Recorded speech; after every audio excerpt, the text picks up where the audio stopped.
번째 말씀 나누겠습니다. 요한계시록 11장 우리 3절부터 지난주 5절까지 했어요. 근데 3절부터 14절까지를 함께 같이 읽겠습니다.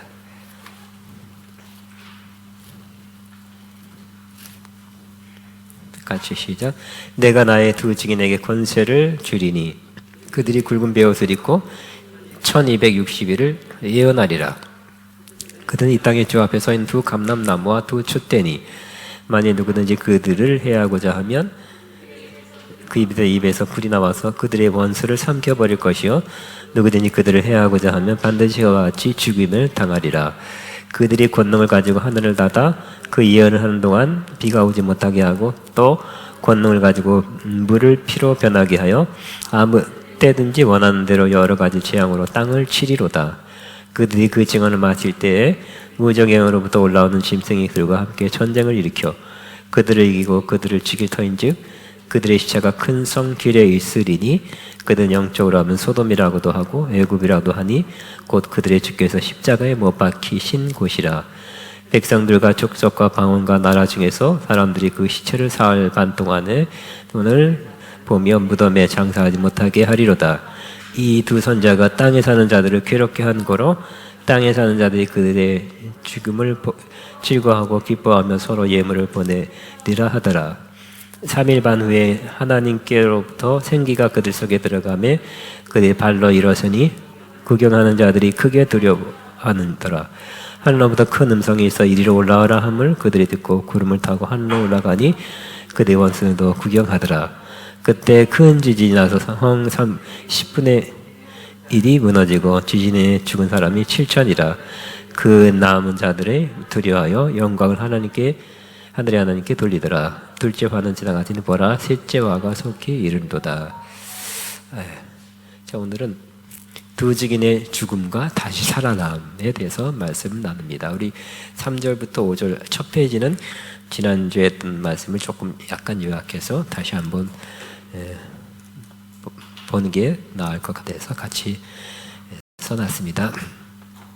내가 나의 두 증인에게 권세를 주리니 그들이 굵은 베옷을 입고 1260일을 예언하리라. 두 증인, 이 두 증인은 다양한 해석이 있다 그랬습니다. 7가지 해석을 나눴습니다. 근데 그 정답, 우리가 취하는 이 해석은 바로 여기 뒤에 두 증인은 딱 두 명이다라고 해석하는 것보다는 우리 증거할 때, 그죠? 증거한다는 것은 이게 옳습니다. 이게 맞습니다. 내가 봤습니다. 내가 겪었습니다. 하는 걸 말하는 게 증인이죠. 증인은 혼자 나 이런 거 봤습니다 해도 혼자 하면 성경의 구약에 받아들이지 않습니다. 반드시 두 명의 증인이 있어야 된다 그랬죠. 예수님도 예수님을 증거하는 내 증인이 되리라 하는 예수님의 증인도 두 명씩 가서 증인하리라, 증인이 되어라고 말씀하신 것처럼 바로 두 명, 누구다, 그 중에 하나가 나다, 뭐 이런 사람도 꽤 있듯이 그 두 명이라는 숫자보다는 증거하는 사람들, 즉 여기 1260일도 딱 그 마지막 때 1260일 약 뭐 3년 반 뭐 이렇게 그때만 하는 그때 짠 나타날 3년 동안 활동할 사역할 이 두 증인이라기보다는 교회 시대 예수님이 부활 이후로 재림까지 교회 시대에 예수님을 증거하는 공동체 혹은 증거하는 교회, 그런 사람들을 지칭한다고 이렇게 해석합니다. 물론 두 사람이다 이렇게 해석한 사람도 있어요. 근데 그들이, 그러니까 저와 여러분은, 저는 이렇게 이 설교를 말씀을 준비하면서 나도 두 증인 같은 사람이 돼야 되겠다 하는 마음을 가졌는데, 이제 여러분도 저는 그렇게 되기를 바랍니다. 그래서 이 두 증인, 그냥 집교회 집교회 이렇게 왔다 갔다만 하지 말고 증인, 예수님을 증거하는 사람이 되어야 되겠습니다. 하다못해 카톡이라도 전화라도 또 만나자 해서 밥 사주면서라도 예수님을 증거한 사람이 되어야 될 것입니다. 근데 그 두 증인은 굵은 베옷을 입었다. 이 굵은 베옷은 구약시대 예언자들이 입었던 옷이에요. 실제적으로 선지자들은 명품 입고 다니지 않고 굵은 베옷을 입었어요. 구약에는. 이것은 그런데 이것도 말하자면 상징이죠. 지금도 나는 선지자다. 두 증인이 되기 위해서는 굵은 베옷을 입어야 돼요? 그건 아니죠. 어디 가서 상복 입고 예언하라는 뜻은 아니죠. 어떤 마음 자세로 예언하냐에 대한 표현입니다. 즉 세상 죄에 대한 회개나 애통함을 가지고 예언하는 것입니다. 그러니까 굵은 베옷은 되게 상복으로 많이 쓰였어요. 그때도. 그 뜻이 여러분이 예수님의 증인 되기 위해서는 세상에 흘러가는 모습을 보고 안타까워할 수밖에 없죠. 많은 죄가 벌어지고 있어요. 지금 전쟁도 마찬가지. 전쟁 결정한 사람도 문제지만 또 요즘 유튜브에 올라오는 거 보면 민간인 학살, 철수하면서 마구 죽이고 갔다. 그리고 대충 덮어놓고 간 그러한 흔적들이 많이 발견돼서 국제 재판소에 회부한 전범으로 회부한다는 이런 내용이 많이 떠오르고 있어요. 그러니까 전쟁이 일어났다 그러면 거기에 인간의 가장 몹쓸 나쁜 짓이 계속 벌어지고 있는 거예요. 그런 거 볼 때 마음 아프고 또 화나기도 합니다. 하나님, 이런 일이 왜 이 세상에서 일어나고 있습니까? 하고 애통하는 마음. 또 이 세상, 우리나라에도 마찬가지, 주변에도 마찬가지. 이런 세상에 벌어지고 있는 악과 범죄와 또 불의와 여러 가지 안 좋은 걸 보고 항상 애통하는 마음. 또 우리나라 같으면 이것이 우리의 죄입니다. 나의 죄입니다. 내가 기도하지 못한 죄입니다. 하고 또 회개, 내가 대신 동일시한다 그러죠. 동일시하는 회개하는 그런 마음을 가지고 우리가 증인의 역할을 해야 될 것입니다. 증인은 목소리가 크다가 증인이 아니에요. 그죠? 마음이 중요해요. 어떤 마음을 가지고 증인하냐가 중요합니다. 그 다음에 4절, 그들은 이 땅에 주 앞에 서 있는 두 감람나무와 두 촛대니 그랬어요. 주 앞에 서 있다 하는 것은 두 증인은 주님의 임재 앞에 있다고 말씀하신 있습니다. 임재 앞에 있기 때문에 임재를 누리는 거죠. 뿐만 아니라 주님의 임재를 주의 임재는 우리를 지켜 보호해 주죠. 그런 의미가 있습니다. 두 감람나무, 이것은 스가랴의 환상, 유명한 환상 중에 여기 두 감람나무가 있습니다. 요한은 이 스가랴의 환상을 이용하여 두 증인이 하나님께로부터 나온 능력과 권세를 가지고 하나님 말씀을 예언하고 있음을 암시하고 있습니다. 감람나무의 기름을 통해서 촛대는 어둠을 밝히는 빛을 발할 수 있게 되듯 성령의 기름 부음으로 채워진 이런 교회와 그 증인들이 영적인 하늘의 성전을 세워나가며 세상의 천빛 대신 예수 그리스도의 빛을 발할 수 있다는 것을 시사한다 그랬어요. 구약의 스가랴는 환상으로 두 감람나무 두 촛대를 보았어요. 그런데 그 이미지를 그대로 따와서 바로 그런 사람들이다. 이 증인이 두 증인이 누구라고요? 이 땅에 주 앞에 서 있는 두 감람나무와 촛대 같은 사람들이다. 이 스가랴가 예언할 때도 이스라엘이 타락했죠. 어두웠죠. 그런데 하나님은 두 사람을 통해서 이 두 감람나무와 두 촛대는 뒤에 나와요. 그 스가랴에서 보면 두 지도자라 그랬어요. 그래서 이들은 감람나무는 결국 기름을 짜는 거잖아요. 올리브. 그래서 이 촛대에다가 기름을 공급해요. 그래서 촛대는 빛을 발하는 거예요. 그렇듯이 이 사람들은, 이 두 증인은 성령의 기름 부음, 성령의 충만함으로 성령의 능력을 가지고 증거하는 사람들이다 하는 것을 표현하고 있습니다. 그러니까 이 땅에 두 증인 같은 예언을 하려면 선포죠. 선포적인 예언이에요. 그러니까 개인적인 예언한다는 뜻이 아니에요. 이 땅에 예수님을 증거하는 것이 맞죠. 예언이라 그랬으니까. 이 두 증인 같은 예언을 하기 위해서는 뭐가 필요해요? 항상 성령의 충만함 혹은 성령의 기름 부음이 필요한 것입니다. 성령으로 말씀을 전해야 될 것입니다. 5절 같이 있습니다. 만일 누구든지 그들을 해하고자 하면 그들의 입에서 불이 나와서 그들의 원수를 삼켜버릴 것이요 누구든지 그들을 해하고자 하면 반드시 그와 같이 죽임을 당하리라. 이거 굉장하네요, 그죠? 막 해하려 할 때 불이 입에서 불이 나온대. 불 한번 내보세요. 이 두 증인 되려면 불이 나와야 된대요. 한번 해보세요. 시작. 불 나옵니까? 아니, 그 문자적으로 해석하면 안 된다는 그런 누누이 말씀드리고 있죠. 그래서 이 입에서 불이 나온다는 것은 진짜 불이 나오는 것이 아니라 또 상징이라 그랬죠. 근데 이 이미지도 구약의 그죠? 구약의 선지자가 불을 내서 원수를 멸했던 장면이 있잖아요. 그 이미지를 또 갖고 왔어요. 자, 제가 설명했습니다. 스가랴서에서 사단이 예루살렘에서 하나님의 성전을 세우는데 방해했듯이 짐승과 세상은 증인들을 방해한다. 이들은 정치적으로, 경제적으로, 또 몸으로, 또 사회적으로 해를 받을 수 있어. 그러니까 증인은 항상 뭐를 각오해요? 박해를 각오해야 되는 것입니다. 박해가 어떤 측면에서 온다고요? 정치적으로, 뭐 법을 만들어서 경제적으로, 재정적으로 자꾸 벌금을 때린다든지, 믿는 사람들이 경제활동하는데 제한을 자꾸 받죠. 우리 인도 아가페도 마찬가지입니다. 인도 아가페가 항상 왕성했는데, 지금 인도 아가페는 지금 잠시 문을 닫고 있어요. 왜냐하면 그 젊은이들에 대한 기회를 거기 힌두교인데 힌두교의 그 행정관청에서 힌두교인만 이렇게 채용을 하고 기독교인이라고 쓰면 기회를 잡으러 안 준다는 거예요. 그 지역에서. 그래서 할 수 없이 그런 걸 조금 없는 수도 뉴델리로 청년들이 수십 명이 옮겨가서 거기서 그냥 교회는 이루고 있어요.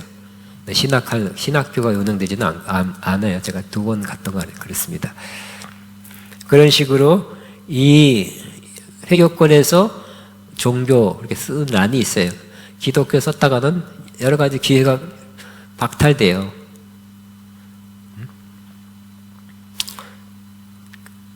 그다음 코란을 욕했다, 좀 비난했다가 완전 살해 위협, 진짜 죽기도 하죠. 장관도 죽었는데 파키스탄 아주 잘생긴 젊고 잘생긴 장관이 살해당했죠. 기독교 신앙을 확실하게 드러낼 때 골수 이 회교 분자들에 의해서 살해를 당하는 거예요. 그러므로 이 두 증인 된다는 것은 여러분 이러한 정치적으로, 경제적으로, 또 몸으로, 사회적으로 해를 받을 수도 있다는 것을 각오해야 하는 것입니다. 각오할 수 있습니까? 그거 안 되겠네. 그럽니까? 아니면 각오할 수 있습니까? 네.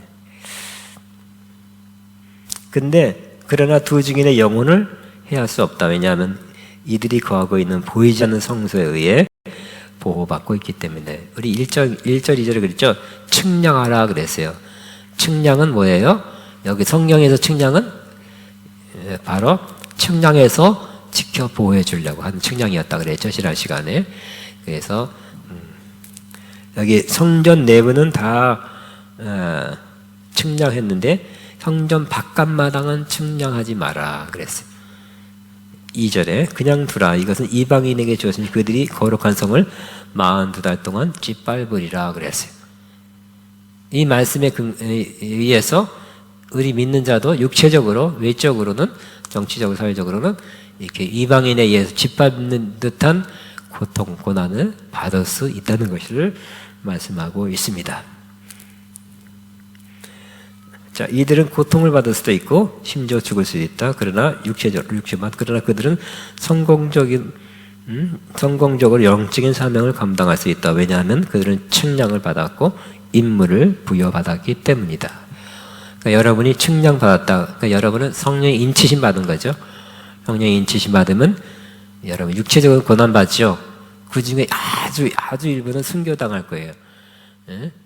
그래도 여러분 영혼은 하나님이 지켜보실 거예요. 그렇게 순교당한 사람은 오늘 요한계시록 보고 있지만 제일 하나님 앞에 보좌 앞에 제일 가까운 데가 있잖아요, 그죠? 천국에. 그러니까 지금 여기서는 순교당하는 게 무섭죠, 힘들죠. 나 그거 안 했으면 좋겠어요. 이렇게 말한 사람이 있지만 순교당한 사람은 천국 가니까 하나님 보좌 가장 가까운 곳에 있다고 이렇게 기록하고 있고요. 그들이 내 억울함을 좀 갚아주옵소서 공의 하나님 하고 기도한다 그랬죠. 그들의 기도에 의해서 하나님의 심판이 계속 되는 거예요. 어차피 악한 자들은 심판해야 이 세상 끝이 오는 거죠. 그들의 기도가 그들이 억울하게 죽었기 때문에 꼽히지 못한 그런 삶을 살았기 때문에 그들은 하나님 앞에 하늘에서도 기도한다고 말씀하죠. 입에서 불이 난다. 이 불은 문자적인 것이 아니라 예언의 말씀을 상징하는 것으로 두 증인들이 선포할 때 선포한 예언의 말씀을 상징한다. 이들의 말씀은 세상의 죄악에 대해 심판을 선언하는 말씀이다. 예레미야에게 이렇게 말씀했죠. 시작. 내가 내 입에 있는 나의 말이 불이 되게 하고 이 백성을 나무가 되게 하여 불사리라. 하나님께 예레미야에게 예언자를 부르심 받았는데 잘 된다. 축복 받을 거야. 뭐 하면 너는 지금 분식집에 김밥 장사하지 말고 이런 거 예언하라는 게 아니라 그죠? 하나님께 예레미야에게 부수고 파괴하고 무너뜨려 그 다음에 세우라 그랬어요. 그러니까 1장에 보면 그러니까 이 예레미야의 예언적 사명은 일단 잘못된 그런 우상 숭배하는 범죄하고 있는 이스라엘 향해서 부수는 파괴하는 무너뜨리는 그런 예언을 했던 것이에요. 하라고 부름 받았어요. 근데 그 말이 어떤다고요? 그러지 마세요, 제발. 이렇게 예언한 게 아니라 그러면 안 됩니다. 이게 당당히 말할 때 말이 불같이 나갔다는 거예요. 그리고 그 영혼들이 불탔다는 거예요. 그들을 향해서 이렇게 심판의 말을 했는데 다행히 받아서 회개한 사람은 살아났겠죠. 그러나 안 살아나서 이걸 받아들이지 않은 사람은 그 영혼도 죽고 육신도 죽었어요. 그러니까 두 증인이 된다는 것은 꼭 잘 됩니다. 예수 믿으면 복 받아요. 3박자 복, 5박자 복, 뭐 이렇게 5중 축복 이렇게 복만 설교한 게 아니에요. 기독교 신앙에는 복도 있지만 잘못된 거를 또 잘못됐다고 말하는 정의를 말하는 그런 것을 여러분 지금 푸틴한테 가서 뭐라 그랬어요? 아이고 잘 됩니다. 잘했습니다. 아이고 전쟁해야 됩니다. 그래야 됩니까? 어떻게 해야 돼요? 당장 멈춰야 됩니다. 이렇게 말해야 되겠죠? 푸틴이 그냥 지도 새도 모르게 며칠 있다 죽었다고 그렇게 될 수도 있다고 말할 수 없다고 할 수 있죠. 근데 그냥 상상해 본 겁니다. 이 말을 또 푸틴이 알면 또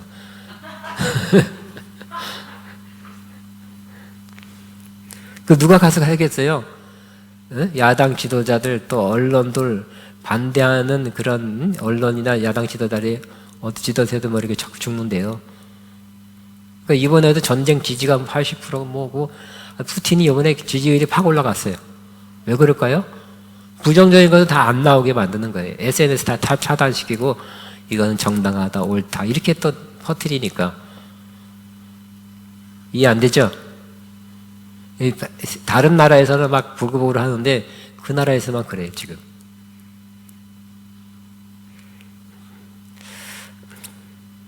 만일 여러분 다 두드림 같은 선지자 예언자가 되길 바라시죠? 러시아에 가서 푸틴을 만나라. 가서 잘못됐다 너 그러면 큰일 난다. 지적하라는 예언 하라면 하겠습니까?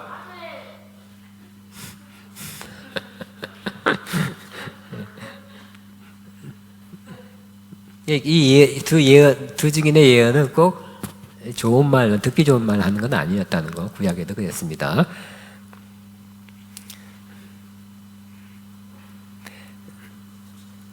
자, 회개하지 않은 사람들 그 말씀에 고통을 느꼈어요. 회개해야 돼. 왜요? 아니, 그 말씀을 그냥 선포해야 돼. 그 말씀을 선포해야 나중에 심판할 때 너는 그 말씀을 들었으나 회개 안 했다고 또 가정 처벌되는 거예요. 심판을 확실히 받는 거예요. 그래서 그들은 두 증인을 해치려고 한다. 이처럼 하나님께서는 원수들이 두 증인을 해치려고 할지라도 두 증인을 보호하시고 이 두 증인의 입으로 선포되는 불과 같은 말씀을 통해서 그 원수들을 철저히 멸하신다 그랬어요. 6절 같이 있습니다. 시작. 그들이 권능을 가지고 하늘을 닫아 그 예언을 하는 날 동안 비가 오지 못하게 하고 또 권능을 가지고 물을 피로 변하게 하고 아무 때든지 원하는 대로 여러 가지 재앙으로 땅을 치리로다.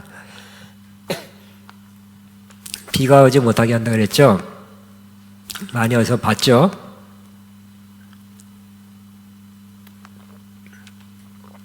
자, 엘리야가 하나님 언제 불렀는지 뭐지만 하나님 음성이 뭐예요? 아합 왕을 찾아가서 3년 6개월 동안 비가 안 온다고 전해라. 이 예언을 그렇게 하래. 할 사람 푸틴한테 가서 너 3년 6개월 동안 러시아가 왕창 망할 것이다. 그렇게 했죠, 그죠? 했더니 그게 잘못 되는 게 아니라 맞는 예언이었어요. 그래서 이제 뒤에 가서 하려고 그랬는데 벌써 하나님께서 너 빼돌려줬죠. 그리 시냇가로 도망가 있으라. 사람 많은 데 가면 붙잡히니까 다른 선지자들 대신 잡아 죽었어요. 비가 오지 않게 하고 이것은 3년 6개월 동안 비가 오지 아니하리라 하는 것은 무슨 말이에요? 심판을 예언한 거죠. 아합 왕, 이세벨, 우상 숭배가 대대로 계속 이어서 그때는 더 했어요. 하나님의 선자는 비방하고 아합 선자들은 자꾸 장려해서 그 나라에 우상이 드글드글했어요. 하나님이 어떻게 한다고요? 심판을 전하게 한 거예요. 근데 역시 엘리야가 기도로 비가 오지 않게 했는데 예언했는데 그대로 됐죠.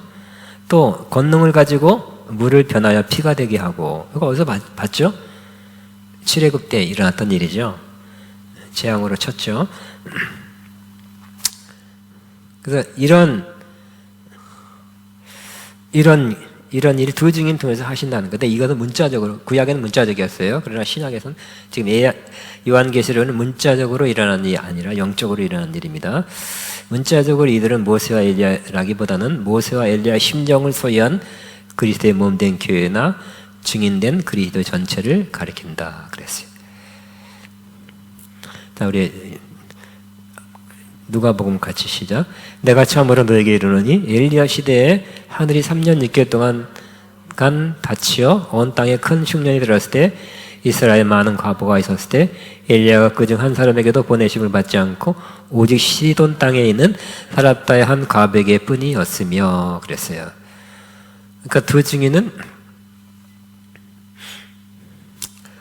중요한 것은 모세와 엘리야의 심정을 소유한 엘리야의 영을 여러분 엘리야의 영을 받기 원하십니까? 구약을 대표한 두 선지자가 모세와 엘리야죠. 많은 선지자가 있지만 대표주자는 모세와 엘리야예요. 근데 그 심령은 영, 모세와 엘리야. 그러니까 이 모세는 뭐 부드럽다고 말하고 온유하다고 말하지만 또 강한 선포, 바로왕, 그 당시 최강대국 바로를 찾아가서 내놔라 그랬죠. 여호와가 내놓으라 하신다. 또 마음 변해서 그러니까 모세를 통해서 하나님이 재앙을 내렸고요. 모세를 사용했습니다. 엘리야도 불이 내렸죠. 엘리야가 불이 내렸어요. 그러니까 이러한 엘리야도 강한 사람이에요, 그죠? 이렇게 우리나라 예언한다 그러면 이렇게 좀 비슬비슬한 사람, 또 여자 그런데 이 엘리야는 강한 사람이죠.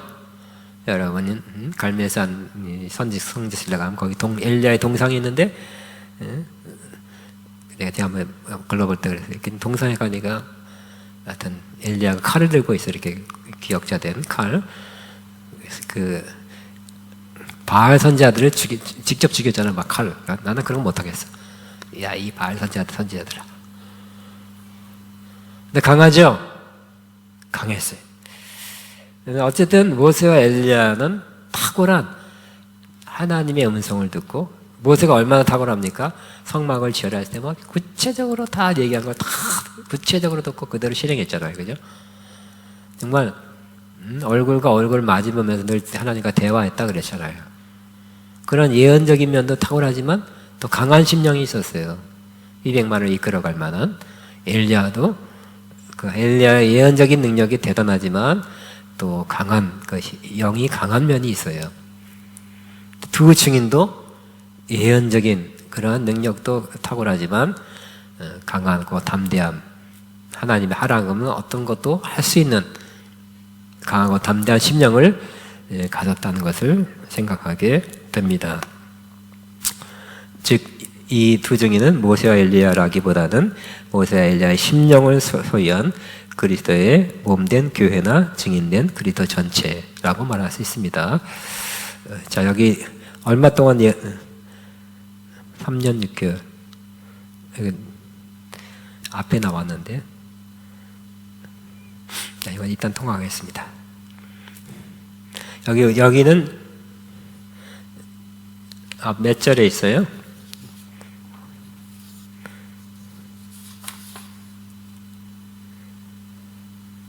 아, 3절에 있네요.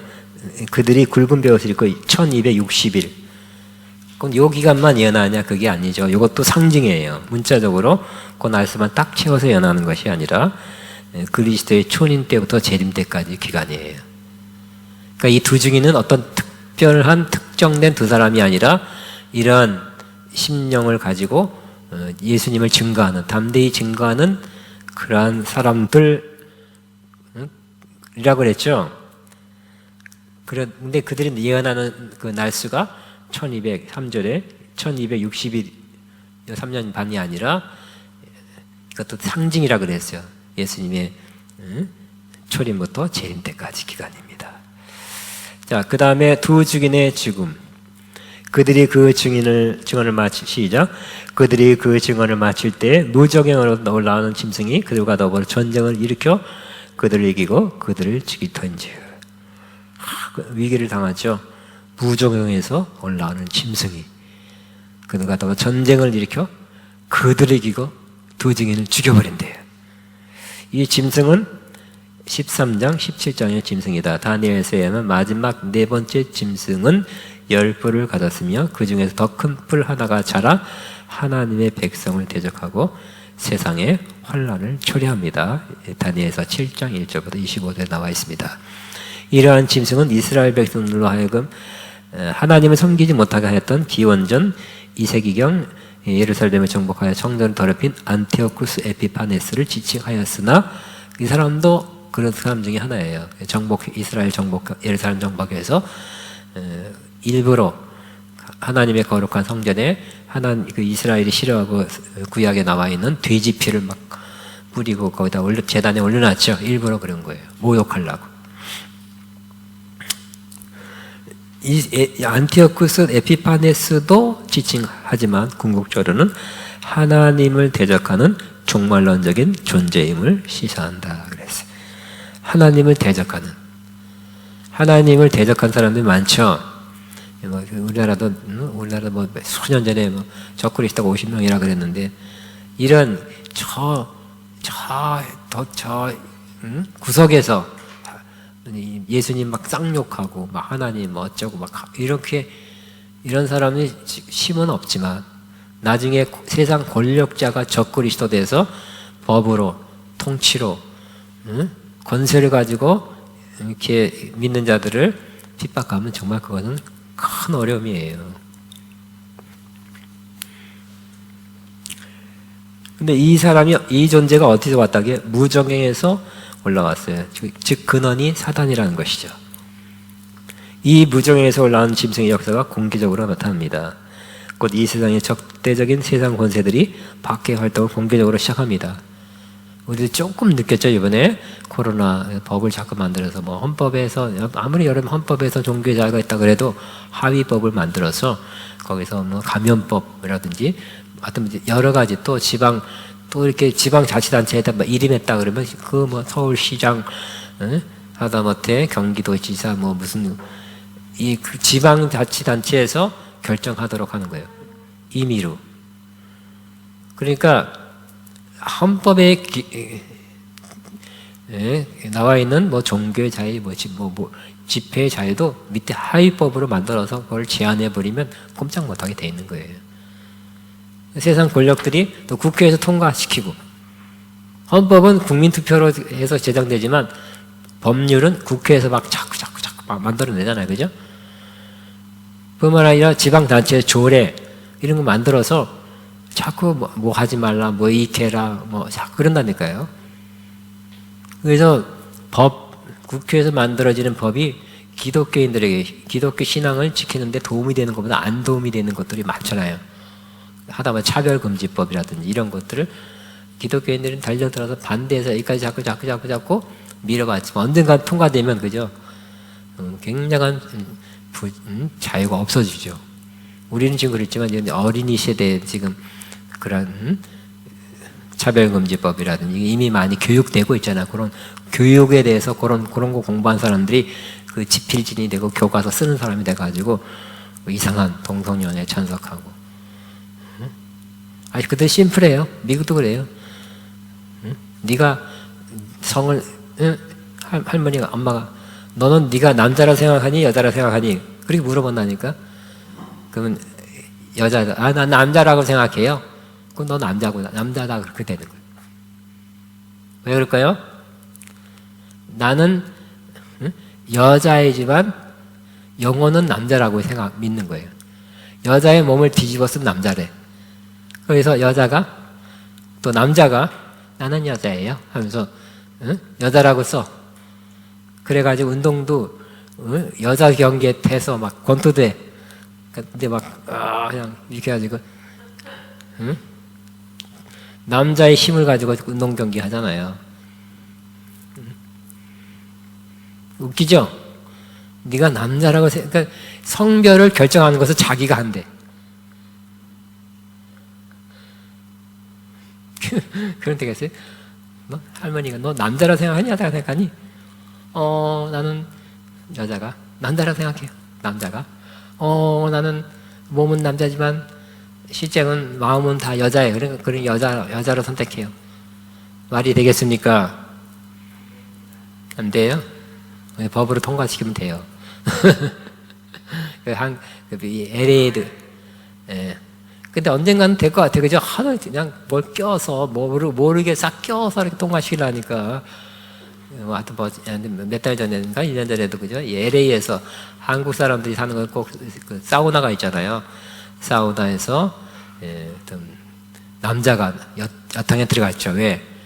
난 자기는 여자라고 생각해야 돼요. 야 계속. 이게 곤란이죠. 이제 나중에는 어떻게 될까요? 차별문제를 확실하게 하려면 그 사람을 깍 하고 그래서 그 사람은 어떻게 된가요? 모욕을 준 거예요. 그래서 그걸 뭐라 그러죠? 성희롱이야. 차별했어. 그 사람에게 충격을 줬어. 그렇게 한 사람을 잡아가야 돼. 이렇게 된다니까요. 가만히 있는 거야. 남자가 여자라 그래도 가만히 있어야 돼. 당신 남자다 했다가는 이 사람의 상처가 그러니까 정당한 비판을 못하게 하는 게 또 차별금지법이잖아요. 그 사람에게 상처 가지고 마음이 상했으면 그것은 모욕이다 수치를 준 거예요. 그 사람한테 달려있어. 이 법이 세상 법이 그만할게요. 예. 자, 무정에서 올라왔던 건 근원이 사단이라는 의미다. 이 무정에서 올라온 짐승의 역사가 공개적으로 나타난다. 곧 이 세상의 적대적인 세상 권세들이 박해의 활동들을 공개적으로 시작한다. 증인의 역할이 다 맞아질 때 패배한 듯이 보이게 될 것이다. 그들의 증거 때문에 적대적인 세력에 의해 성도들이 죽게 되는 것을 묘사한다. 그러니까 일부는 핍박받아 힘들어할 뿐만 아니라 일부는 순교도 당할 수도 있다는 것입니다. 증거의 역할은 구속의 역사 속 정해진 시간에 완성되는 것이다. 구속이 완성될 때 신실한 믿는 자들이 죽임을 당하는 것 같이 그러니까 죽는다는 것은 꼭 순교당한다는 것도 있지만 여기서는 어떻게 해석하냐면 정말 죽는 것 같이 증인들이 죽는 것 같이 된 거예요. 작아지고 하찮아 보이고 멸시와 박해를 받는 거, 아무 활동 못하는 거, 법으로 맞고, 그러니까 여러분 노방전도 못하는 법이 어디에도 실행되고 있잖아요, 그죠? 그런 식으로 그러니까 그것을 죽는 거로서 상징적으로 표현한 것입니다. 그러니까 진짜 순교를 당하느냐? 그럴 수도 있지만 또 여러분 이제 노방전을 구매했다고 노방전 한다고 잠시 들어갔다 나오지 오래 그런 건 아니잖아. 죽는 건 아니잖아, 그죠? 그러니까 너무 핍박, 벌금, 처벌, 2년 이하의 벌금, 3천만 원 이하의 벌금 때려서 맞잖아요. 근데 또 그러면 되게 가중처벌이에요. 그러니까 자꾸 움츠러들고 축소됩니다. 교회의 목소리는 잠잠하게 됩니다. 그런데 이 예수님께서 고난과 죽음 이후 부활하시고 승천하신 것처럼 주님의 고난에 이것은 뭐라고요? 주님의 고난에 참여하는 것이래요. 이 두 증인이 이렇게 어려움 당하는 것은 또 고난을 통한 승리의 모습이래요. 주님과 함께 다스릴 것에 대한 기초가 되는 거예요. 그러니까 두 증인은 고난을 받아서 아유 나는 괜히 이 두 증인 역할을 하다가 고난을 받는다고 생각하면 안 되겠죠. 주님의 고난에 동참하는 거라고 생각해야 돼. 그리고 우리가 이 땅에서 고난을 받는 주님과 함께 다스린다고 그랬잖아요. 다스리는 것에 대한 기초를 닦게 되는 것입니다. 세상의 눈으로 그들이 패배당한 것 같지만 그들의 상함이 오히려 세상을 최종 패배로 이끈다. 그러니까 예수님도 그랬잖아요, 그죠? 예수님은 불법적으로 고난을 주고 때리고 십자가에 못 박힌 것이 결국은 그들이 잘못한 것이 불법이 됐어요. 그래서 예수님은 그들에 의해서 죽었지만 그것도 하나님께서 예수님을 알고 이 해상제를 짊어져서 죽게 하셨고 예수님 제가 다 사회적 해결됐기 때문에 청산됐기 때문에 다시 살리셨죠. 그래서 결국 불법을 저지른 그 세력들, 흑암의 세력들, 동조한 세력들이 오히려 약화된 거죠. 힘을 얻게 된 거죠. 예수님은 의로운 자로서 통치할 수 있게 된 것입니다. 예수님도 그랬듯이 우리도 마찬가지. 결국 다 어떤 과정을 통과해야 돼요? 고난의 과정을 통과하는 것입니다. 예수님의 고난에 동참하는 것입니다. 고난과 죽음은 실제적인 죽음이 아닐 수도 있어요. 자기 자아에 대한 죽음, 자기를 부인하고 자기 십자가를 지고 이 죽음을 통과한 다음에 우리는 다스리게 되는 것이죠. 자, 8절 시작. 그들의 시체가 큰 성 길에 있으리니 그 성은 영적으로 하면 소돔이라 하고 애굽이라 하느니 곧 그들 주께서 십자가에 못 박힌 것이라. 여기도 보면 그들의 시체가 여기는 문자적인 것이 아니라 상징적인 표현이다 그랬어요. 곧 그들의 증인 역할에 있어서 패배한 듯 보일 것이다. 그래서 작게 보이고 중요하지 않게 보이고 존귀하지 않게 보일 것이다. 그러나 이렇게 이전에 침묵하는 시기에도 작은 그룹의 믿는 자들이 존재했듯이 작은 증인들의 남은 자의 미래의 신날에도 남게 되고 구약에 다 잘라내고 다 심판해도 하나님께 뭐를 하게 됐다고요? 고르토이 같은 남은 자를 두신다 그랬죠. 이 두 증인이 그런 사람 같은 사람들입니다. 작은 교회의 계속되는 존재는 마지막 심판 바로 직전 기간에 박해를 겪는 작은 믿음의 공동체로 다시 보여집니다. 그래서 이 시점에서 박해자들을 심판하지. 근데 이들 결국 마지막 때 참 증거하는 사람들, 두 증인 같은 사람으로 살기 원한다면 전도 많이 해서 누구처럼 뭐 몇천 명, 몇백 명 전도 열매 맺었다 이런 면만 있는 게 아니라 고난을 만나는 거.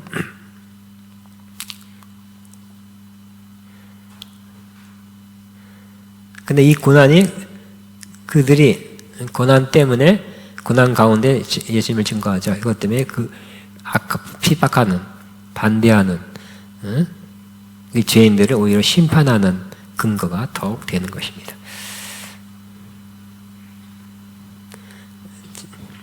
큰 성 이는 증인들이 적그리스도의 공격을 받아 죽음을 당한 것으로 본서 내에서 흔히 바벨론으로 칭칭된다.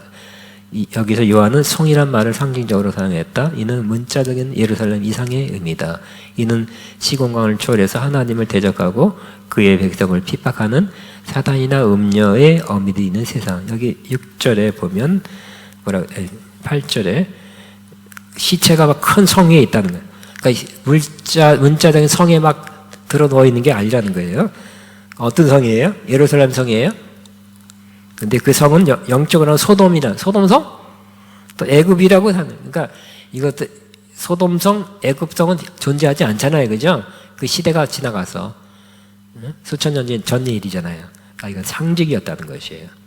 곧 그들의 주께서 십자가에 못 박힌 것이다. 그럼 예루살렘 바깥에 골고다 거기 콕콕 찍어서 문자적으로 하는 것이 아니라 결국 이 세상, 하나님을 대적하는 이 세상에서 큰 성은 이 세상을 지칭합니다. 이 세상은 뭐예요? 백성들을 핍박하고 박해하는 사단이나 음녀의 어미들이 있는 세상입니다. 영적으로 하면이라는 표현이 있는데 이 영적인 의미에서 영적인 이해를 가진 사람들에 의해 그렇게 불려지는. 그러니까 소돔은 뭐라고요? 소돔은 지금 뭐 어디 이 요한계시록에 쓰여질 때도 소돔이 그 자취가 남았나 모르겠다. 불로 타서 심판받고 또 지형이 바뀌잖아요. 한 2, 3천 년 지났기 때문에. 그래서 거기 소돔성을 말하는 게 아니라 영적으로 소돔이에요. 애굽, 자, 소돔은 타락과 하나님을 부인하고 배척한 도시고, 애굽은 뭐예요? 하나님의 백성들을 핍박했죠. 노예를 만들었죠. 이 두 도시의 공동체는 하나님의 심판을 당하여 멸망하였어요. 실제적인 지역을 가리키는 것이 아니라 영적 영향을 의미합니다. 이처럼 증인들을 죽이고 핍박한 큰 성 역시 두 도시처럼 하나님의 심판을 받을 것임을 암시한다. 애굽 심판받았죠? 소돔 심판받았죠? 근데 지금 이 성은 뭐라고요? 이 세상이 큰 성이에요. 심판받을 거라는 거예요. 죄악으로 인해서. 하나님의 대적하는 것에 대해서. 9절 같이 시작. 백성들과 족속과 방언과 나라 중에서 사람들이 그 시체를 사흘반 동안 보며 무덤에 장사 못하게 하리라. 문자적으로 하면 안 된다 그랬는데요. 자, 하나님을 백성과 족속과 방언과 나라 중에 하나님을 거스려 대적하고 불신앙에 사로잡힌 세상 모든 사람들과 구조 체제를 말합니다. 백성과 족속과 방언과 나라 중에서 사람들이 그 시체를 사흘 반 동안 보며 문자도 대적하면 어떻게 네팔에서도 보고 저기 러시아에서 보고 이 두 증인이 죽은 걸 어떻게 봐요? 찾아오는 게 아니라 인터넷 중계하나? 그런 게 아니죠. 자, 그 당시에 이 당시의 관점에서 시체를 지금도 시체는 바로바로 묻어주죠. 그래도 묻어줘야 돼요. 안 그러면 또 시체는 어떤 예의상 묻어지게 돼 있어요. 어떤 기사를 보니까 이더라고요. 임진왜란 때 왜 쳐들어왔는데 많은 인원이 죽었어요. 조선역에서 이순신 장군 어떻게 해서 죽었는데 그 시신을 우리나라 어디다가 근처 어디다 묻어줬대요. 근데 그 후손들이 찾아와서 감사 표현을 하는 그런 기사 타이틀만 봤어요. 그 감사. 사람이 죽으면 묻어줘야 되는 거죠. 인간의 예의상. 근데 일부러 안 묻어줘요. 왜요? 죽었다. 이것들 봐라 하는 거죠. 그러니까 수치 안 묻어주는 거, 시체가 바깥에 널브러져 있는 것은 수치를 더 받아라 하는 그런 뜻입니다. 시체를 장사하지 못하게 하라. 이는 당시 적에게 당할 수 있는 최대의 수치와 멸시이다. 다른 이로 하여금 보게끔 하라는 의도이다. 시체, 마지막까지 그대의 확신을 가지고 있는 충성들한 사람의 운명. 사흘 동안 매우 짧은 기간. 이들의 승리는 증인들의 승리 기간과 비교할 때 매우, 그러니까 사흘 동안 죽어 있는 거. 그럼 그들이 좋아하겠죠? 야, 죽었다, 죽인들, 아유, 이렇게 저들의 그 말하는 것들이 다 거슬렸고, 듣기 싫었고, 아우, 그랬는데, 그들이 좋아합니다. 10절에 보니까, 시작. 이 두 선자가 땅에 사는 자들을 괴롭게 한 거로, 땅에 사는 자들이 그들의 죽음을 즐거워하고, 기뻐하여 서로 예물을 보내리라. 자, 두 선자가 땅에 사는 자를 괴롭게 한 거예요. 그러니까 두 증인은 어떤 메시지를 전했다고요? 죄인들, 세상 사람들, 하나님을 대적한 사람한테는 그 메시지가 괴로움을 줬다는 거예요. 여러분, 구약에도 아하방이 엘리야에 대해서 뭐라 그랬어요? 나를 괴롭게 하는 자다. 괴롭게 하는 자가 왔다 그랬죠. 그러므로 두 증인은 안 믿는 악한 자들에게는 그 메시지가 괴로운 말씀이야. 자꾸 의의를 선포하고 잘못됐다고 지적하고 공의를 선포하고 어떤 게 옳은지. 근데 그거 듣기 싫죠. 전쟁 일으킨 것은 잘못됐으면 만약 그렇게 예언한다면 그 일으킨 사람은 듣기 싫은 거예요. 나는 뭐 때문에 일으켰는데 그거는 생각지 않고.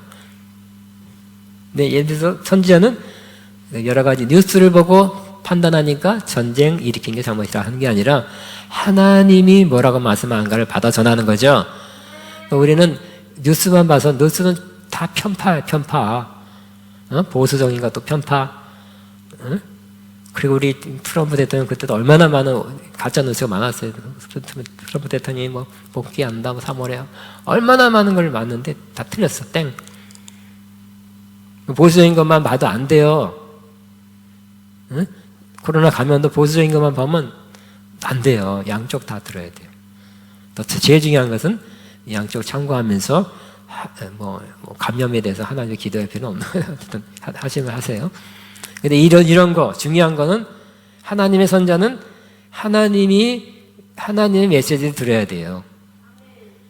뉴스를 봤더니 동아일보 보니까 아니면 저쪽에 한겨레 신문을 봤더니 이걸 전하면 안 돼요. 안 하는 게 아니라 그건 그 사람들이 그냥 견해야.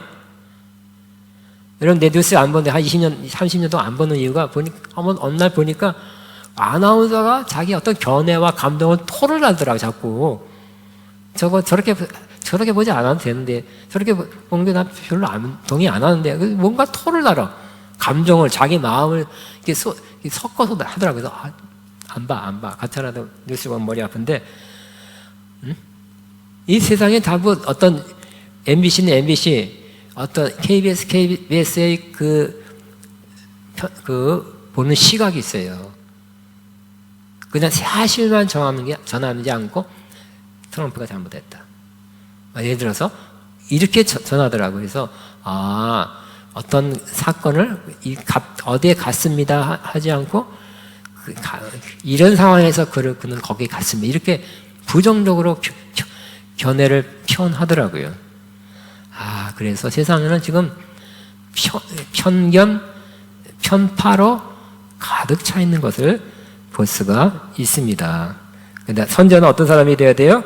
하나님의 음성을 듣는 사람이에요. 하나님이 제일 정확한 판단하시는 분이죠.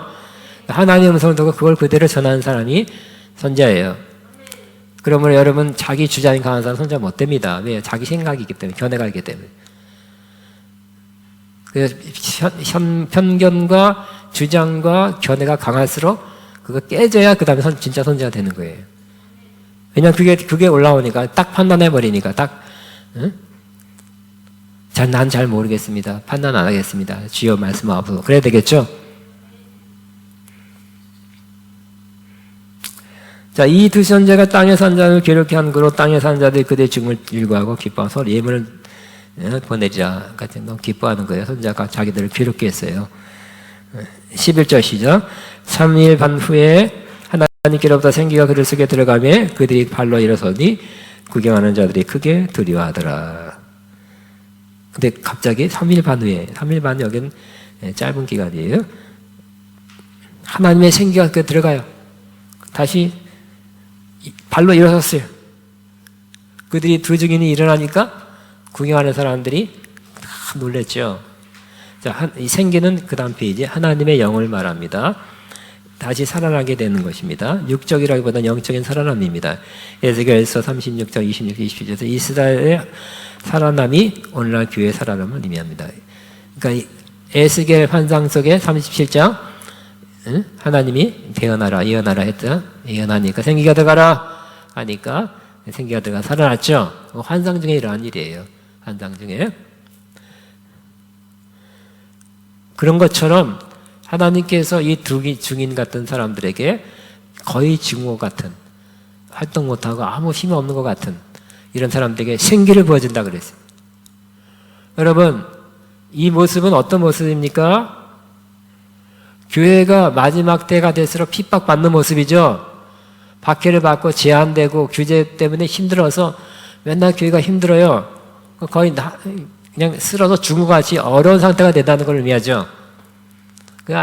교회를 딱 잡아놨어요. 교회를 잡아놨는데 그 교회는 이제 힘을 못 써. 교회는 이제 꼼짝 못해. 법으로 딱 만들어놨어. 그런데 좀 있다가 하나님께서 생기를 주니까 두 증인 같은 교회가 다시 일어나는 거예요. 응? 우리 아가페도 아가페에 속한 교회 또 모든 우리 또 한국교회 전체가 좀 어려운 때 이거보다 더 어려운 때가 오겠죠. 다 증인으로서 충성되게 하면 그것 때문에 핍박받을 수 있지만 하나님께 다시 생기를 넣어서 살려주신다는 거죠. 다시 일어나게 한다는 거죠. 지금도 코로나 때문에 어렵지만 생기를 받는 교회가 있습니다. 아가페 교회가 신앙에서 생기를 받아서 다시 일어나서 그 증인의 역할을 감당하는 것입니다. 두 증인이 살아났다는 건 뭐예요? 바로 이들의 증거가 진실함이에요. 죽어버렸으면 자기 죄 때문에 죽었구나. 하지만 하나님은 박해자를 심판으로 하면 거꾸로 박해자가 이겼다 생각했지만 좀 있다가 바뀌었죠. 박해자는 하나님의 공의의 심판자 앞에서 오히려 박해자들이 심판을 받고 각 쓰러져 죽은 것 같은 이 두 증인 혹은 예수님을 증거하는 교회는 일어났어요. 왜요? 너희들은 실제적으로는 죄가 없다. 잘못해서 죽은 게 아니다. 일어나야 된다 하고 살려주는 것입니다. 여러분 끝까지 여러분 억울하게 누명을 뒤집어 쓰고 나쁜 말 듣고 죽은 것 같은 사람들 많이 있잖아요. 그죠? 우린 기독교뿐만 아니라 세상에 살다 보면 또 기독교에 있는 많은 말을 들어요. 비판적인 말 많이 들어요. 근데 그 말이 옳은 말이냐? 덤택이 엄청 몇십 배 크게 말을 들어요.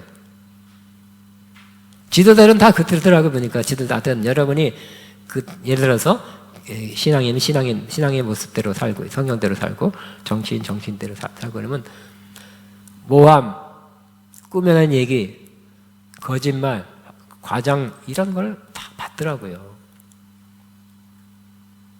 그렇지만 그래서 죽은 것 같은 활동 못하는 사람이 되지만 언젠가는 그에게 생기를 줘서 다시 일어나게 하는 거예요. 다시 일어난다는 것 뜻은 뭡니까? 너는 그것은 과장이었어. 그것 때문에 넌 죽었지? 그것 때문에 활동 못하게 됐지? 그것 때문에 넌 엎어서 남들이 막 죽었다고 그렇게 기뻐했지? 나쁜 것들이. 하나님이 생기를 줘서 다시 살아난다는 건 뭐예요? 하나님이 그가 그 말대로 그 비판대로 그런 사람이 아니라는 것을 변증해 주는 거예요. 우리는 그런 사람 되어야 되겠습니다. 난 조그만 비난 해도 나는 난 아무것도 안 해. 집에서 그냥 살림만 할 거야. 이러면 안 돼요. 그죠? 두 증인 역할을 하게 되시기 바랍니다. 하여튼 여러분은 안 믿는 사람 내끼리 또 말이 많아요. 근데 그거 무서워서 아무것도 안 하는 사람 되면 그냥 바로 좀 있다가 선거 가버려. 두 증인 같은 그런 받을 큰 상이 없어요. 이 땅에 한 번의 기회가 있는 이 땅에서 이 기회에 두 증인 역할을 하고 한 나라 가야 되지 않겠습니까? 주님 때문에 축복도 받지만 주님 때문에 고난도 받아야 되지 않겠습니까? 진짜 사랑한다면 내가 누구를 사랑한다면 그 사람 위해서 그 사람 때문에 나는 좋은 일이 생겼다는 것만 잊지 말고 그 사람 위해서 내가 고생도 해주고 희생도 해주고 하는 게 진짜 사랑 아니겠습니까? 주님이 우리를 사랑해서 그렇게 하셨고요. 우리도 주님 위해서 주님 때문에 주의 이름 때문에 주님을 증거하는 것 때문에 고난 고생 받고 핍박받고 거의 죽은 것 같은 사람이 돼서 쓰러져 있는 남들보다 죽었다는 그런 사람 되게 말, 비판, 엉뚱한 소리 때문에 사람 죽어요. 죽여요. 응? 한번 받아보세요. 근데 하나님이 생기를 줘서 다시 살아나게, 언젠가는 살아나게 하세요. 그걸 통해서 하나님께 뭐라고요? 더 죽어라. 그런 말 때문에 우리를 죽이는 거예요. 하나님께 그렇게 한 건 아니지만 하나님이 그걸 선용을 하시는 거죠. 더 죽어라. 팍 죽어라. 이 기회에. 팍 죽고 진짜 죽었으면 그때 내가 생기를 불어줄 것이다. 이스라엘도 뼈다가 된 상태에서 하나님이 생기를 불어주셨죠. 죽었다는 거예요. 우리도 진짜 다 죽어야 하나님의 생기가 오게 될 것입니다. 너 살았다 그러면 뿅뿅 이렇게 여기 올라가면 안 살아. 내가 죽을 줄 알아? 응? 이렇게 바둥거리면 생기가 안 올 수도 있겠죠. 그러나 우리가 여러모로 죽은 것 같은 상태가 됐을 때, 진짜 죽었을 때, 남들이 볼 때 죽었다고 인정했을 때 하나님이 살려주시는 겁니다. 생기를 보내주시는 것입니다. 자, 여기 이제 다 됐습니다. 네. 에스겔 37장 10절 30절 이스라엘 백성 전체가 매우 큰 군사가 되었고 충성스러운 나라로 돌아서게 되었듯이 주님의 교회는 하나님께 충성스러운 모습으로 회복될 것이다. 지금은 교회가 이렇게 힘이 없는 것 같지 언젠가는 힘도 우리한테 나오는 게 아니라 하나님으로부터 나오는 거죠. 생기를 이 기들은 이리로 올라오라는 말씀의 비단에서 해석되어야 된다. 에스겔도 사도 바울도 육체의 휴게를 받았다고 의미하지 않는다. 영으로 주의 임재 안으로 들어감을 의미합니다. 그리스도는 마지막 때 두 증인의 교회의 정당성, 무죄를 입증하신다는 것입니다. 13절 시작. 그때 큰 지진이 나서 성 10분의 1이 무너지고 지진에 죽은 사람이 7천이라 그 남은 자들이 두려워하여 영광을 하늘의 하나님께 돌리더라. 지진 하면 뭐예요? 영적이죠. 바로 종말의 때 나타난 하나님의 심판과 징계를 의미합니다. 하나님이 심판한다는 거예요.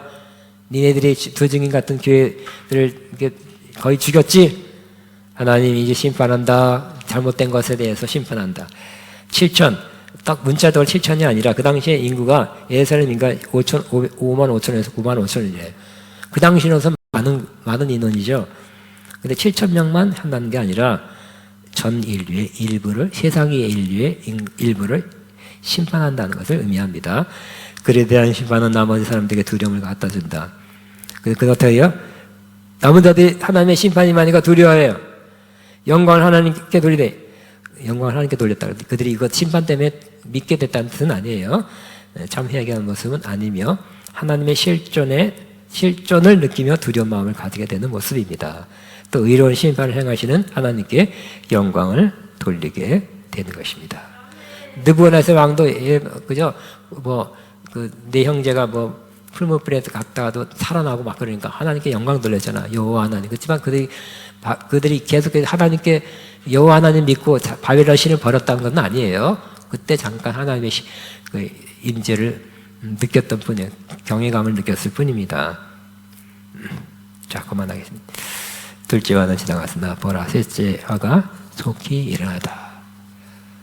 우리는 죽어도 하나님이 살려주실 것입니다.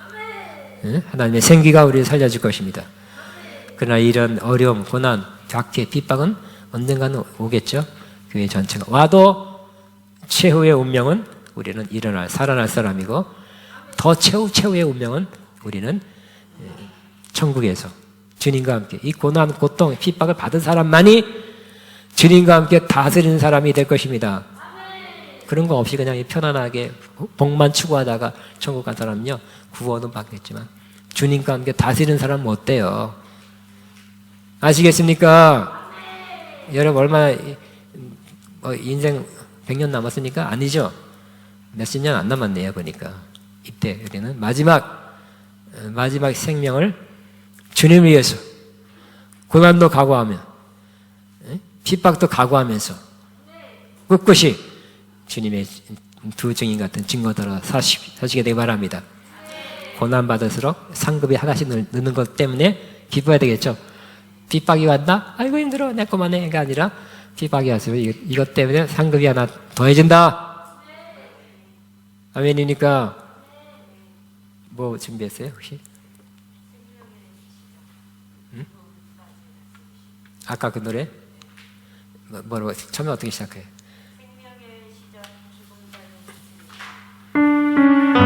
아까 너지 생명의 가수 한다고.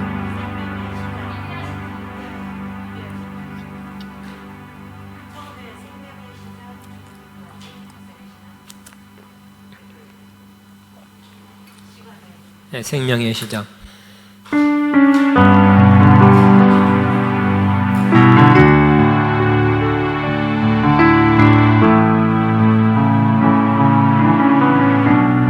둘, 셋. 생명의 시작 지금까지 시간은 주의 영원까지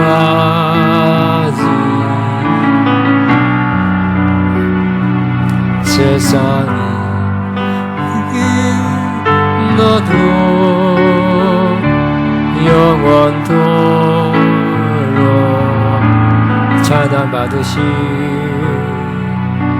하늘에 우리 함께 노래하리라.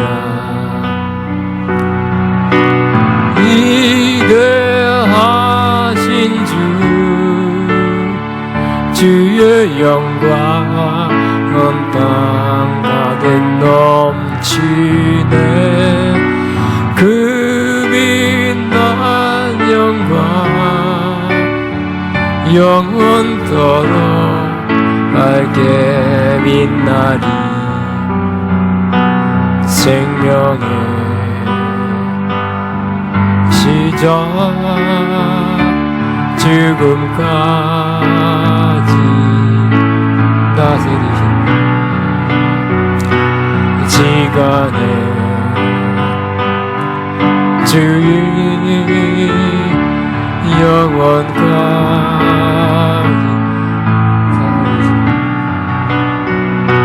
세상이 끝나도 영원토록 찬양받으시 하늘에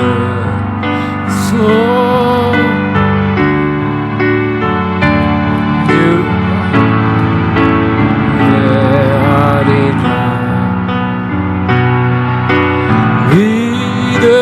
위대하신 주의 영광 온 땅 가득 넘치네. 그 빛난 영광 영원토록 밝게 빛나리. 찬양할래 찬양할래 존귀와 영광 모두 주님께 찬양할래 찬양할래 영원히 다스리시네.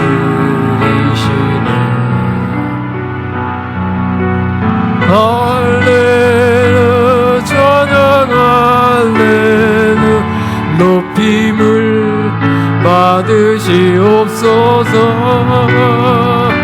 찬양할렐루야 찬양할렐루야 영원히 높임 받으소서. 위대하신 주의 영광 온 땅 가득 넘치네. 그 빛난 영광 영원토록 밝게 빛나리. 아멘. 또 여러분 오늘 메시지하고 좀 연관되는 부합되는 찬양 생각나는 거 있습니까?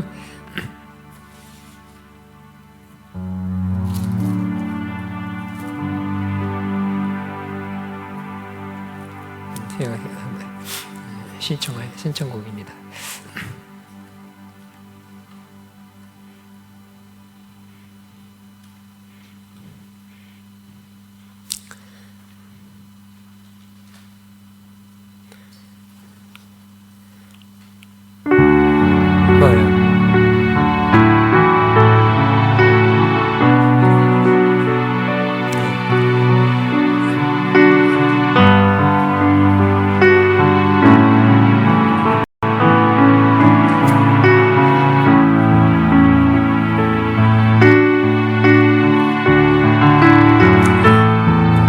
제목이 뭐예요?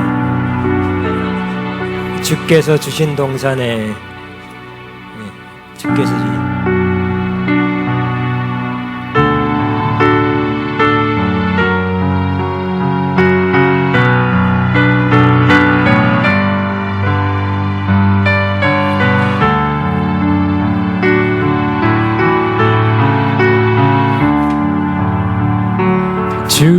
주께서 주신 동산에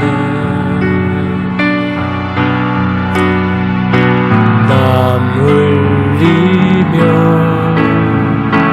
시를 부리며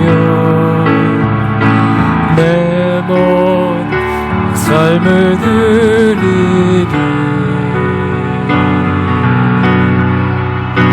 날 사랑하시는 내 주님께 네 바람 앞을 가리고 내 육체는 세잔해져도 내 모든 삶을 드리니 내 사모하는 내 주님께 땅 끝에서 주님을 맞으리 주께 내 열매 가득 안고 땅 끝에서 주님을 배우리 주께 내 노래 가득 안고 땅의 모든 끝 찬양하라 주님 오실 길 예비하라 땅의 모든 끝에서 주님을 찬양하라 영광의 주님 보도시니 아멘. 우리 기도합니다. 하나님, 우리는 두 증인 모세와 엘리야의 심정을 가지고 고난 밖에 핍박이 있음에도 하나님이 주신 메시지는 그대로 전하는 사람. 엘리야는 흉년이 들으라고 3년님께 더 비가 오지 아니라 그걸 예언하라 그랬죠. 왕한테 가서 죽으려고. 죽고서 있잖아요, 그죠? 하나님이 주신 그 메시지를 그대로 전할 수 있는 사람, 이 마지막 때에. 그냥 전하는 것이 아니라 성령으로 전하는 두 증인 같은 사람들 여러분이 되고 또 우리 교회가 이 두 증인 같은 역할을 마지막에 감당하고, 그래서 이 사명 다 감당하게 앞서서 우리 죽을 때까지 이 사명 감당케 앞서 다시 한번 더 죽었으나 하나님의 생기를 받아 일어나게 앞서서 주님과 함께 고난 받아서 주님과 함께 다스린 자로 다 변하게 앞서 주여 기도합니다. 주여 시아카바바바 주님 감사합니다. 나나나나나나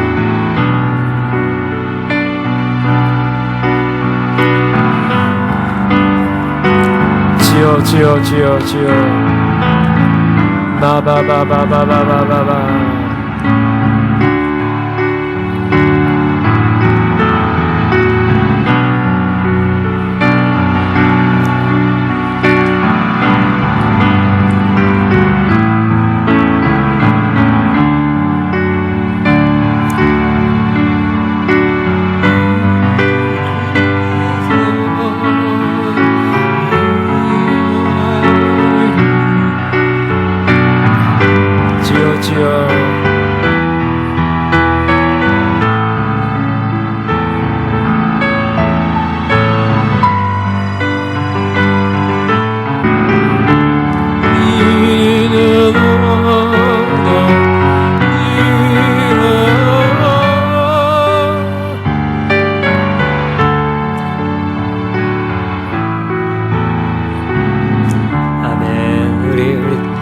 주님 앞에 우리 합심으로 한 목소리로 주여 나를 두 증인 같이 사용하옵소서. 시작.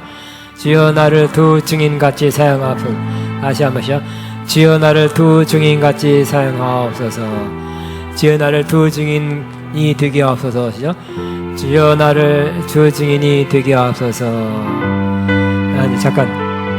자, 우리 193년 주님 내가 여기 있사오니 나를 보내소서. 그냥 가는 게 아니라 증인으로 가게 하옵소서. 두 증인으로 가게 하옵소서. 주님 내가 여기 있사오니 나를 증인으로 보내소서. 나의 마음 주님 앞에 한번 이렇게 소원합시다.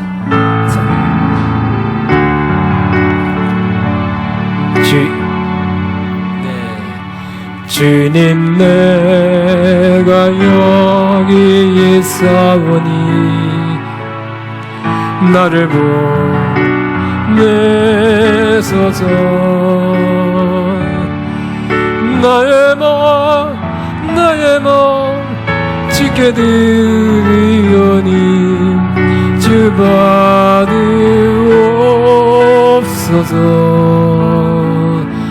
주님 내가 여기 있사오니 나를 써주소서.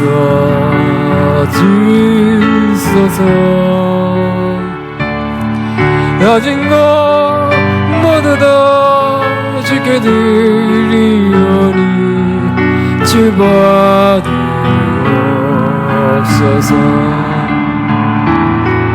할렐루야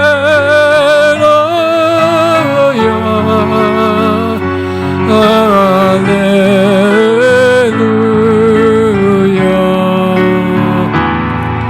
할렐루야.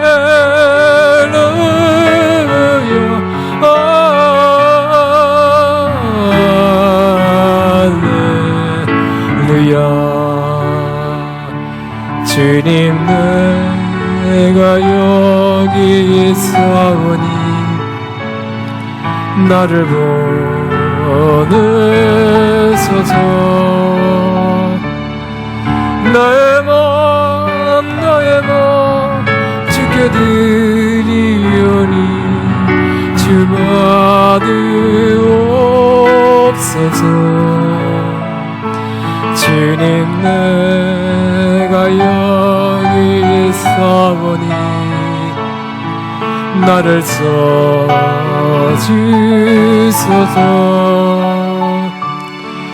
가진 것 모두 다 지켜드리오니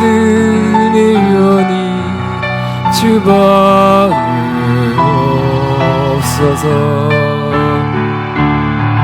할렐루야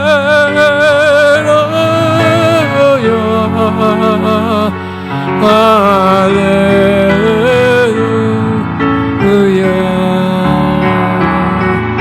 할렐루야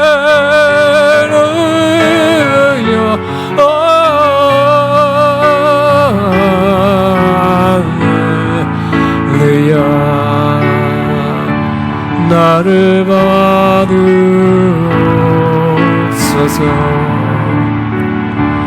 나를 받으옵소서.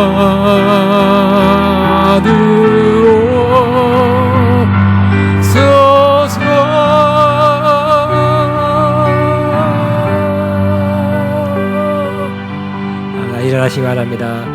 다섯 사람, 우리는 두 증인 같은 사람입니다. 당신은 두 증인 같은 사람입니다. 다섯 사람이 선포해 주시기 바랍니다. 우리는 두 증인 같은 사람입니다. 당신은 두 증인 같은 사람입니다. 당신은 두 증인이 될 것입니다. 주님 감사합니다. 우리는 두 증인입니다. 마쳤습니다. 여러분 축복합니다. 두 증인들이 안녕히 가세요. 할렐루야.